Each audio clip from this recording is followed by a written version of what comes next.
going on, guys? It's Brian here. So in this video I'm going to be covering my first fight and things I would have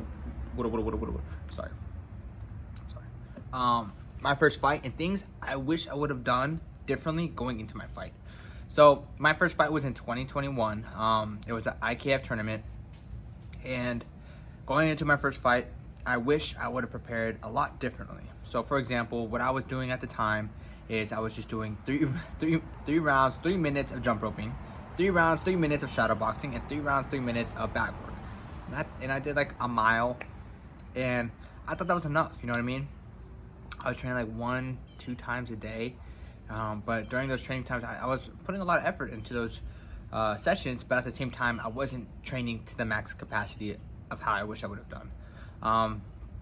So since that was kind of like my fight schedule, I was sparring like 1 time a week for 2 months. I was doing that exact schedule, and going into my fight, I experienced a huge adrenaline dump. And due to that adrenaline dump, I was, obviously nervous. Leading up to the fight, I was completely afraid, scared. My emotions were all over the place. I didn't want my family to see me lose. I didn't want my friends to see me lose. I didn't want to lose because it was my first fight. Nobody wants to lose their first fight. And so it was a lot. It took a lot on me mentally, especially since I lacked a lot of confidence issues. I always doubted myself.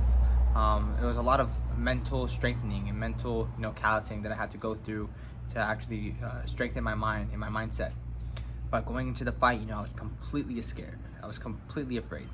And I remember like the day of leading up, the 2 months leading up to the fight, it was horrible. Every single day I could not get that out of my head. It was just like, oh my gosh, I have a fight coming up. Oh my gosh, I got a fight coming up. Am I gonna get knocked out? Am I gonna get embarrassed in front of everybody? How am I gonna perform? How am I gonna do? It was just all this sense of emotions and like many like thoughts inside of my head that was just driving me crazy, absolutely insane. And I got to a point where it's just like the day of the fight, and completely afraid, driving to Orlando. I live in Melbourne, Florida. Driving to Orlando, just the entire time I could not get it out of my head. And what sucked is that for the tournament, my fighter's bracket was kind of like at the end of the night. We got there straight in the morning. They wouldn't tell us the timetable for the fight. So we were waiting there the entire day for my fight. So imagine the suspense, just the entire day just waiting for my fight to happen. And the fight didn't actually happen till like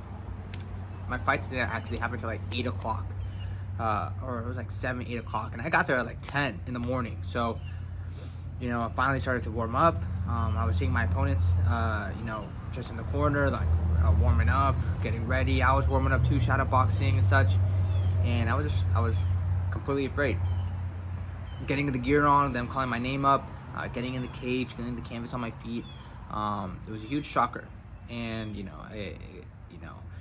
the ref, announcing the fight to go, I was going straight at it, trying to knock each other's head off. And it was just a huge intense moment. And, I remember straight off the bat, I experienced a huge adrenaline dump. My energy was straight out of the window, especially when my first couple punches, I was drained. Everything was drained. All the months of training went out the window, and I was exhausted.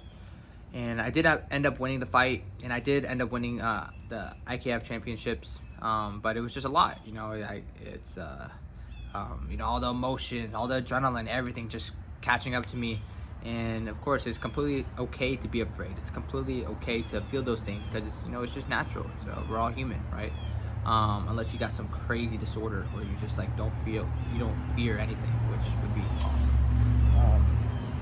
But a couple of key things I wish I would have done differently going into the fight was actually, focusing on visualization. So I started to incorporate this a lot into my fights now.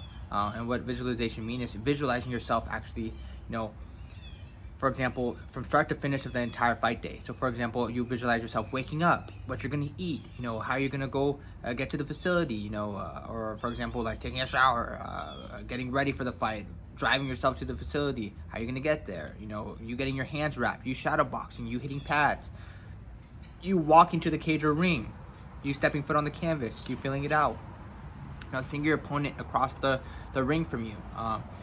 You guys going, you guys fighting, you knocking him down, him knocking you down, you just visualizing the entire exchanges back and forth in your head of sequences that could happen possibly in the fight, but at the end of it, you winning, that constant visualization throughout the months going into your fight, that puts you way farther ahead than your opponent. So for example, since you've already experienced mentally you winning the fight, you experiencing everything over hundreds, thousands of times throughout the months, you've already put yourself, thousands of steps in front of your opponent, because you've already been there, you've already experienced it, you've already won mentally. So that's something I wish I would have included into my fight camps for my first fight. Second thing is focusing on breath work and meditation. So for example, really learning how to calm yourself down with breath work. So for example, right, I love this technique. It's called the double inhale technique. I think Andrew Huberman kind of brought this up, and I've been incorporating it a lot into my fight camps. So for example, I would do a long inhale and then a short inhale and then a long exhale, and it will look something like this.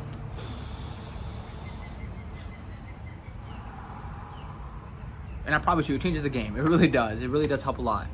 So incorporating that into your meditation, you guys could look up some other breathwork activities or methods you guys could do as well.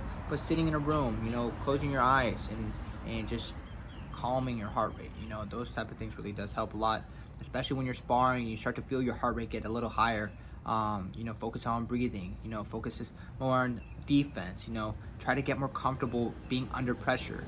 Just those little instances of like not getting your heart rate through the roof and not exerting too much energy, that will put you farther advanced into your fight. And those are just things I wish I would have done differently as well. Especially with my harder spars, I wish I would have been more leading up to my first fight, more calm and collective. Taking a step back, focusing on my defense, not trying to brawl every single time, but focusing more on just the fundamentals and the basics going into my fight than me just trying to go all out. Because from there I would exert too much energy. And really focusing on just my breath work in the midst of my sparring, in the midst of me shadow boxing. And yeah, those are just a couple key things that I would really focus on for number 2. Number 3 is starting to incorporate I wish I would have incorporated some HIIT workouts into my fight training. So for example, I wish I would have done some assault bikes. For example, HIIT stands for high interval intensity training. So that's trying to get your heart rate up to a higher heart rate. So for example, most of the time when you step foot in a cage or a ring, your heart rate's at like 180. So for example, one exercise I love to do is sprints.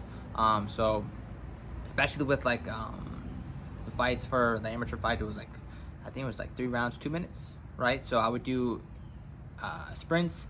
And so I would do like a 100-yard sprint. From that 100-yard sprint, I would shadow box for 30 seconds, From shadow boxing, after 30 seconds, I would do another 100-yard sprint, and I would do that 10 times, trying to get my heart rate up as much as possible, and trying to maintain a level of control in the midst of like the middle of it. You know what I mean? So like after my sprint, trying to stay calm and collective, even when I'm shadow boxing.